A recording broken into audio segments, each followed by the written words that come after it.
Bonjour, je suis François Jean, pédopsychiatre au centre hospitalier de Calais. Donc, merci de m'avoir confié l'animation de cette table ronde. Donc, d'abord, on va commencer par vos questions. Est-ce que certains d'entre vous ont des questions par rapport aux présentations qui ont eu lieu?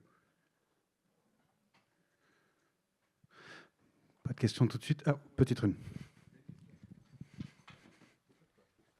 Donc, Florent, je ne suis pas médecin, je ne suis pas infirmier. J'avais une question pour les médecins, justement. On a parlé de diagnostic officiel. Qu'est-ce qu'un diagnostic officiel du TDAH et comment ça se passe en fait? Sur quoi on se base? Est-ce que quelqu'un veut prendre le relais sur cette question? Peut-être les docteurs Caron ou Carton?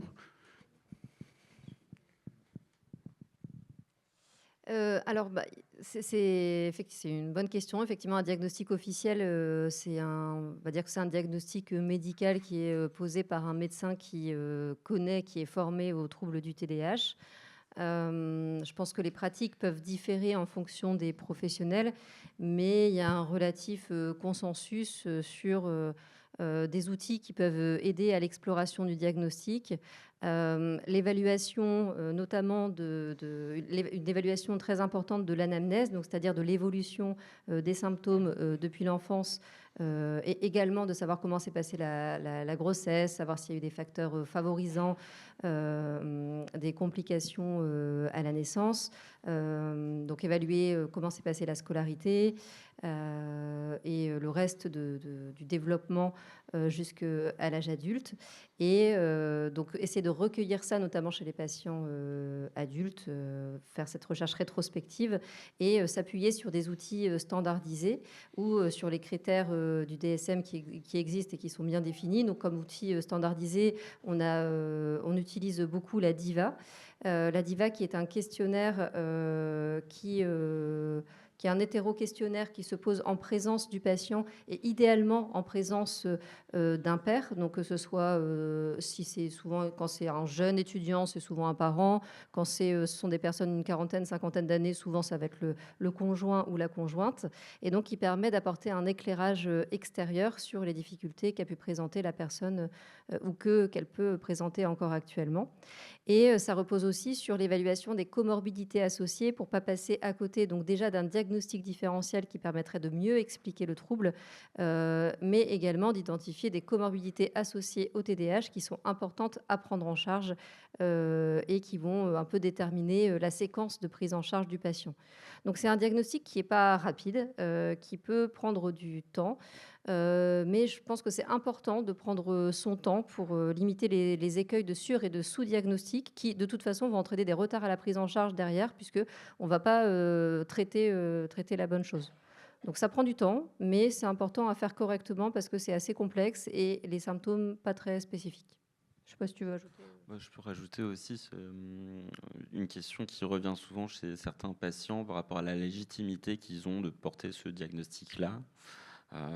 Parce qu'il y en a beaucoup qui, de par l'autodiagnostic, TikTok, etc., se disent bah, mince, j'ai pas envie d'être comme ces gens-là, mais en fait, ils ont un TDAH et ils n'osent pas voir de médecin parce que ils se disent que bah, c'est une bête de foire, que c'est un diagnostic à la mode, etc. Non, c'est un diagnostic qui a des critères spécifiques, qui nécessite une évaluation sérieuse et posée. Et c'est pour ça que ça ne se fait pas en une consultation de 15 minutes.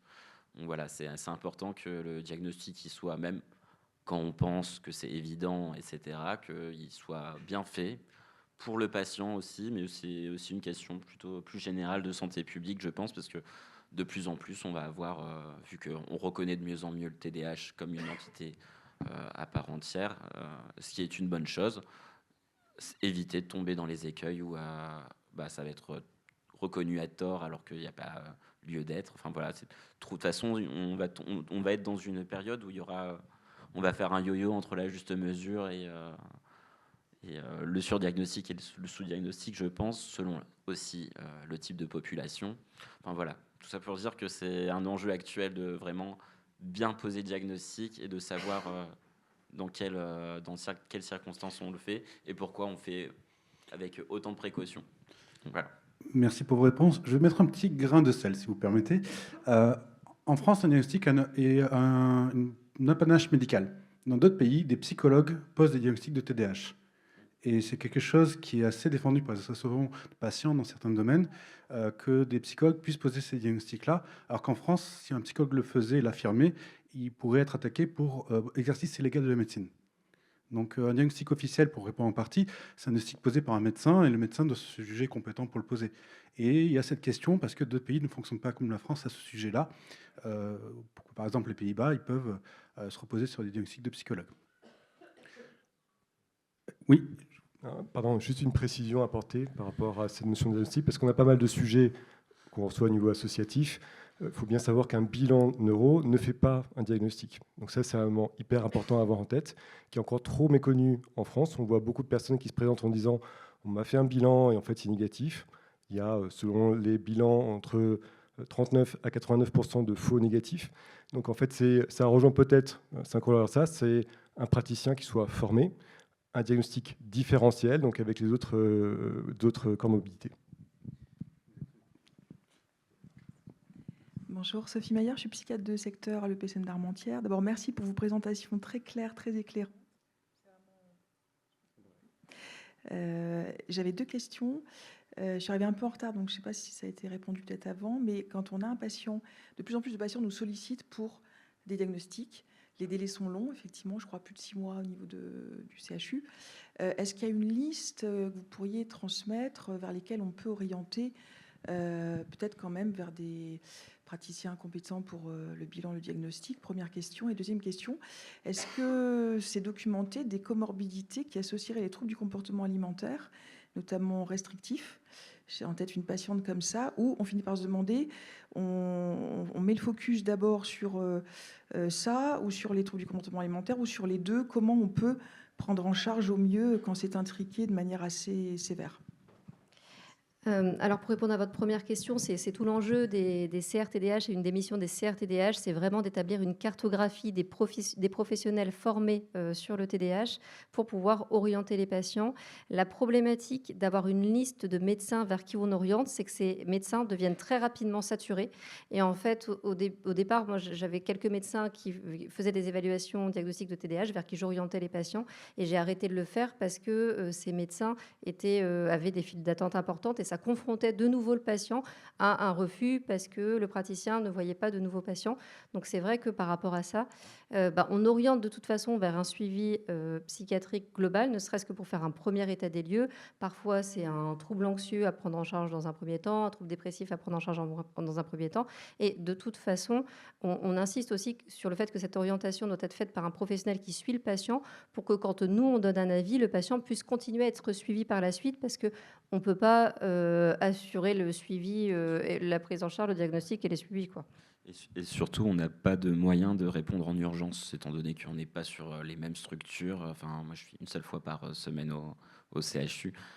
Je ne peux pas regarder 4 boîtes mail par jour. Enfin, voilà.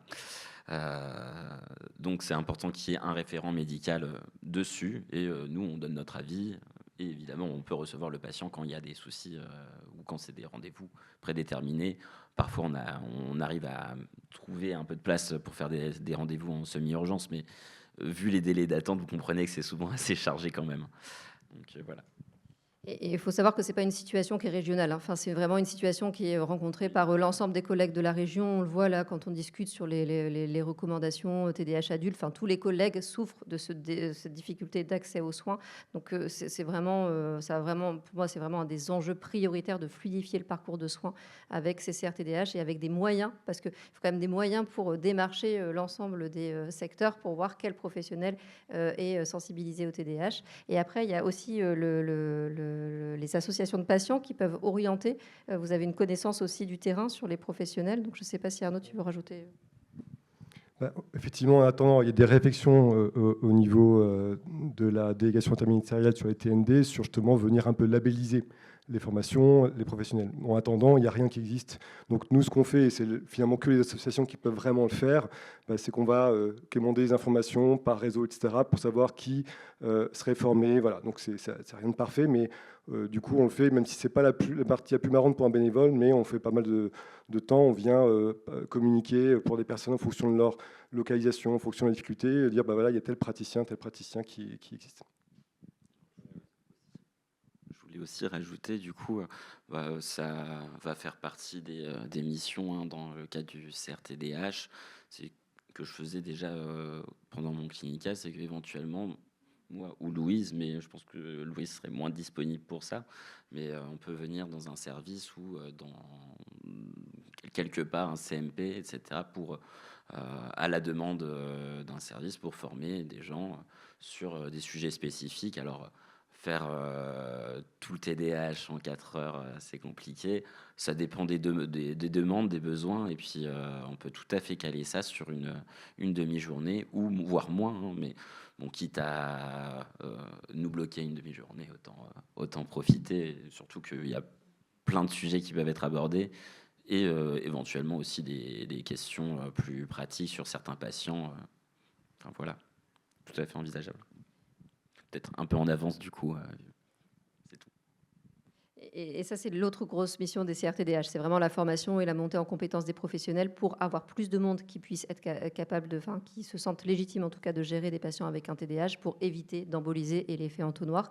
Et pour répondre à votre deuxième question sur l'association entre TDAH et TCA de type anorexie restrictive, alors on n'a plus d'association avec les TCA type hyperphagie boulimique. D'ailleurs, le Xurta, la liste d'examphétamines, c'est à la fois aux États-Unis un traitement du TDAH et de l'hyperphagie boulimique. Donc on a cet aspect d'impulsivité qui revient dans les deux troubles. On peut avoir aussi une association qui est retrouvée avec la boulimie. Il y a certaines données de la littérature qui retrouvent une association avec l'anorexie restrictive, mais c'est quand même moins fréquent. Et j'aurais tendance à questionner peut-être d'autres diagnostics différentiels plutôt que ce lien direct avec le TDAH. C'est quand même moins fréquent. Et quand ça arrive, souvent, il y a d'autres choses qui sont associées. Parce que, généralement, il y a beaucoup de phénomènes addictifs avec le TDAH, mais certainement pas avec le contrôle. Hein. C'est ça qui... Alors du coup, s'il y a des traits obsessionnels associés très très forts, pourquoi pas, hein, c'est pas impossible, loin de là. J'ai vu plein de case reports avec les deux. Mais il faut vraiment se poser la question des diagnostics différentiels en premier. Effectivement, en termes de psychopathologie, c'est compliqué d'avoir des facteurs de risque psychopathologiques à la fois communs quand on est TDAH pour une anorexie mentale. Pour en faire pas mal à l'adolescence, des anorexiques et des TDAH, je vois les deux, et souvent ils sont un peu antinomiques. Il y en a qui perdent le contrôle, il y en a qui ont du surcontrôle.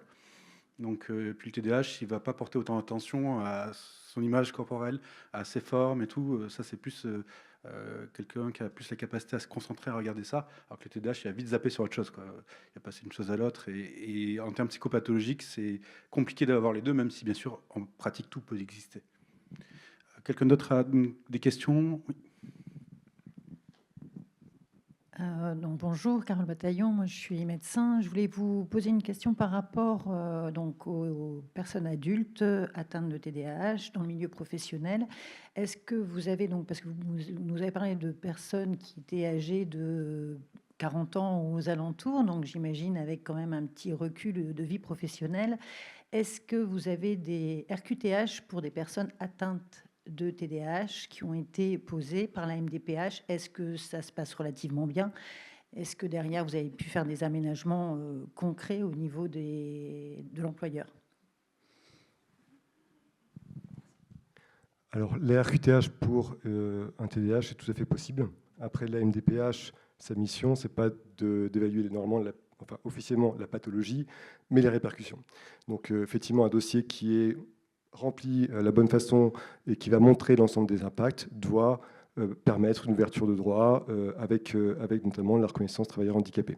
Je ne pourrais pas vous parler vraiment de success story là-dessus sur des gens qui auraient eu un RQTH, voilà, mais souvent c'est quand même des gens qui vont être parce qu'il y a beaucoup de personnes qui sont TDAH, parfois même à tous les niveaux d'entreprise, hein, y compris les dirigeants. Il y en a pour qui ça se passe plutôt bien, d'autres plus difficiles. Bon, il y a une notion quand même de sévérité et de nécessité. La question de la RQTH, c'est à la fois la reconnaissance vis-à-vis de l'employeur, s'il y a besoin de le faire, s'il n'y a pas de crédibilité là-dessus, ça peut être un moyen. Et puis l'accès à des aides, mais c'est vrai que ça reste comme le bénéfice reste assez limité au travail au quotidien pour pouvoir mettre en place. Et accessoirement, les aménagements peuvent être mis en place sans RQTH. Ça vient surtout crédibiliser une démarche dans une entreprise. Et ça permet d'avoir des aides, notamment de retour à l'emploi. Il y a tout un tas de choses, de dispositifs qui existent en dehors de l'entreprise pour aider la personne. Malheureusement, parfois, c'est aussi stigmatisé. Donc, moi, je ne le fais pas forcément systématiquement pour les patients, même âgés de 30-40 ans. On essaye de voir d'abord ce qu'eux, ils arrivent à mettre en place, si déjà ça leur pose souci ou pas dans leur vie au quotidien, parce qu'il y en a plein, en fait, une fois qu'ils ont leur traitement, tout se passe bien, et je pense que ce serait plus détrimentaire. Bon, je sais pas. Délétère, ouais, c'est un anglicisme moche. Donc, non, ce serait plus délétère, je pense, pour certains patients. Après, évidemment, pour d'autres qui sont plus sévères ou qui sont résistants au traitement, ou voilà, l'impact global est plus important. Et surtout, c'est pareil pour cette question de légitimité, où sinon, l'employeur est pas forcément très réceptif. Voilà, il y a des endroits, malheureusement, c'est plus compliqué. Donc, ouais.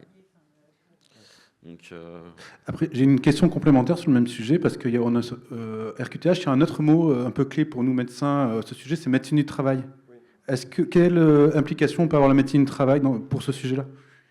Elle doit être forte. Je n'ai pas plus d'informations. Vous avoue que je ne suis pas sûr qu'aujourd'hui, la médecine du travail, dans son instance, soit vraiment formée sur ce sujet. Alors, je vais me permettre de répondre parce que je suis en cours de formation de médecine du travail après. Donc, c'est pour ça que je vous posais la question. Et effectivement, la RQTH, pour nous, on en a besoin très, très souvent pour justement pouvoir faire des aménagements des postes des personnes qui sont atteintes de troubles, pas seulement du TDAH, mais de tout trouble confondu. C'est souvent beaucoup plus facile de faire intervenir l'employeur, et l'employeur est beaucoup plus compréhensif quand il y a une RQTH. Il faut savoir aussi qu'il y a des fonds qui sont déployés par les différents organismes lorsqu'il y a une RQTH, qui ne vont pas être libérés lorsqu'il n'y a pas de RQTH. Donc, d'où les demandes croissantes à la MDPH. Mais derrière, effectivement, c'est toujours pareil, c'est le financement des aménagements de postes et aussi les volontés des employeurs pour mettre en place tout ça. Effectivement, donc, comme je disais avant, il y a tout ce qui sont les aménagements que la personne peut mettre en place en autonomie. L'accompagnement thérapeutique, il y a déjà des bénéfices. Effectivement, ça a ses limites. La démarche, elle est crédibilisée. Effectivement, le médecin du travail peut demander des aménagements sans RQTH, plus simple avec RQTH, et la reconnaissance, en fait. C'est vraiment ça. Et après, il y a tous les dispositifs en dehors de l'entreprise. Voilà, on va prendre les deux dernières questions ici là-bas, et puis on aura passé le temps. Oui, bonjour. Moi, j'avais une question plutôt pharmaco. Je voulais savoir s'il y avait un intérêt à la prescription de mélatonine chez les personnes qui ont un TDAH. Je ne sais plus si j'ai vraiment entendu ça, mais je préfère avoir l'avis des experts, du coup. Là, je ne pourrais pas spécifiquement dire sur la mélatonine. Alors, en tout cas, il y a souvent un phénotype tardif, voilà, un endormissement tardif ou des troubles du sommeil, enfin surtout de l'endormissement ou des décalages de phase, etc. Enfin bref, c'est pas loin de 80% des patients qui ont des personnes qui ont un TDAH, pas forcément des patients, il y a plein de gens TDAH qui vont très bien, mais donc c'est loin d'être peu fréquent. Concernant la mélatonine spécifiquement, je ne saurais pas dire. C'est tout à fait envisageable, mais je ne sais pas si c'est spécifiquement mieux que d'autres médicaments. Après, ça reste hors AMM pour la mélatonine. C'est l'hypnagogie, l'autisme et tout, donc on est en hors AMM. Et après, en pratique, ils sont tellement pleins d'énergie qu'ils ne se plaignent pas de fatigue. Ça dépend. Moi, je crois que j'en ai beaucoup. Moi, j'ai beaucoup plus d'adultes. Ouais, l'ado, il pousse tellement que même en ayant peu dormi, il ne s'arrête jamais. Moi, j'en ai beaucoup qui sont très, très fatigués, justement, et parce qu'ils n'arrivent pas à dormir et que, justement, dès que il y a cet arrêt de l'activité physique.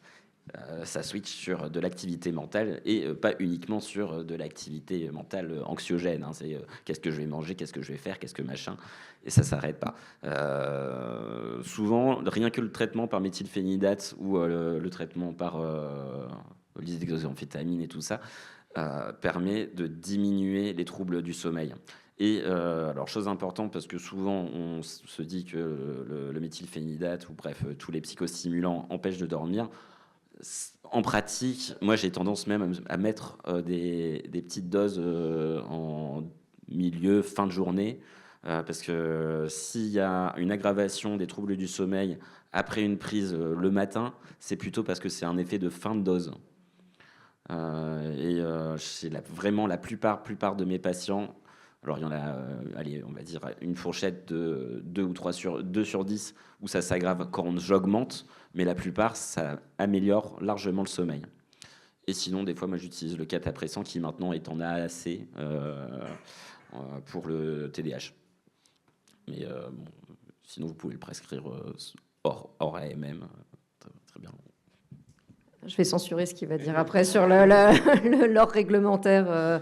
En tout cas, en pratique, je vois pas mal de patients, le retour d'expérience empirique, c'est qu'il y a pas mal de patients qui prennent de la mélatonine le soir, en plus de leur traitement psychosocial, parce que ça les aide pour l'endormissement. Et donc, j'appuie vraiment ce qu'a dit Clément sur l'aspect le psychostimulant. Contrairement à ce qui est mentionné dans les RCP, en pratique, en tout cas chez l'adulte, ça va plutôt avoir tendance à améliorer l'endormissement parce que la journée aura été moins anxiogène plutôt qu'à vraiment augmenter les difficultés d'endormissement, sauf si le patient prend son psychostimulant à 15h ou 16h. Alors moi, je n'ai pas cette pratique d'en prescrire à petite dose en fin de journée, mais en tout cas, je n'ai pas non plus cette expérience d'avoir du traitement qui donne des difficultés d'endormissement. Au contraire, ça a tendance à améliorer. Une dernière question. Oui, ce n'est pas vraiment... Bon, docteur Lefebvre, ce n'est pas vraiment une question, c'est un petit complément.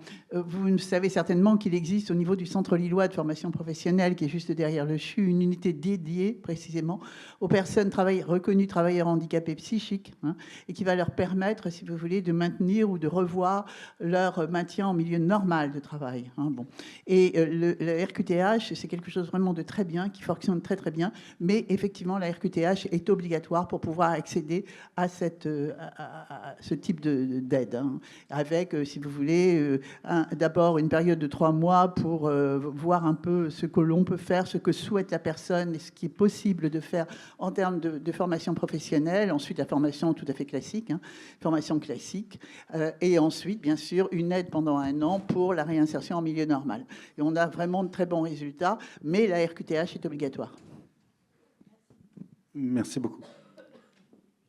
Donc, on peut terminer cette ronde, sauf si vous aviez un complément peut-être à faire. C'est bon. Donc, on va enchaîner avec les prochaines présentations.